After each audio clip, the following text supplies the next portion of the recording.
আওয়ামী লীগ সরকারের পতনের পর স্বাভাবিক হতে শুরু করেছে সবকিছু। খুলে দেওয়া হয়েছে স্কুল, কলেজ ও বিশ্ববিদ্যালয়। ফলে সড়কে বেড়েছে ব্যক্তিগত গাড়ি ও গণপরিবহন। অতিরিক্ত গাড়ির চাপে রাজধানীতে সৃষ্টি হচ্ছে তীব্র যানজট। এতে ভোগান্তিতে পড়েছেন অফিসগামী যাত্রীরা। মেট্রো রেল বন্ধ, তারপরে সব নিচ দিয়েই চলে।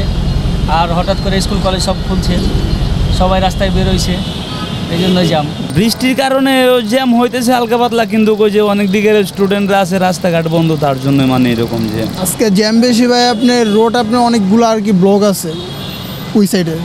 ছাত্ররা কিছু কিছু আন্দোলন চলতেছে। জ্যামের পরিমাণ এত বৃদ্ধি হচ্ছে যে আমরা আসলে উদাহরণ দিতে দিতে মানুষের কাছে এটা তেতো হয়ে গেছে। মানুষ এখন জিনিসটা সুন্দরভাবে অ্যাকসেপ্টই করতেছে না, কিন্তু আমরা তো ভুক্তভোগী। এখন আমাদের এই ভুক্তভোগী জিনিসটা আমরা কাকে বোঝাবো? অন্যদিকে মূল সড়কে উঠে পড়ছে ব্যাটারি চালিত অটোরিকশা।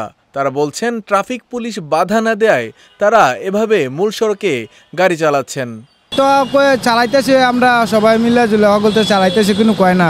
তো বাধা দিলেন আমরা ঢুকলাম না, বাধা দিছে না, তার সার্জেন্ট মার্জেন্ট নাই, বাধা দিছে না। তো না কেউ অনেক কিছু কয় না আঙ্কেল। মেন রোড যদি না দেয় আমরা আমু না, সমস্যা কি? মেন রোডে ধরেন ক্যাব না মারলে আমার বউ বলা নিয়ে কীভাবে আমি চালা। এছাড়া বিভিন্ন দাবি নিয়ে রাজধানীর বিভিন্ন গুরুত্বপূর্ণ সড়কে চলছে আন্দোলন। পুলিশ বলছে রাজধানীতে যানজট বাড়ার এটিও একটি বড় কারণ। একটা রাস্তা বন্ধ থাকলে আপনারা জানেনই অন্যদিকে গাড়িগুলো যেতে চায় না, তারা এসে দাঁড়ায়, জিজ্ঞেস করে কি কারণে বন্ধ।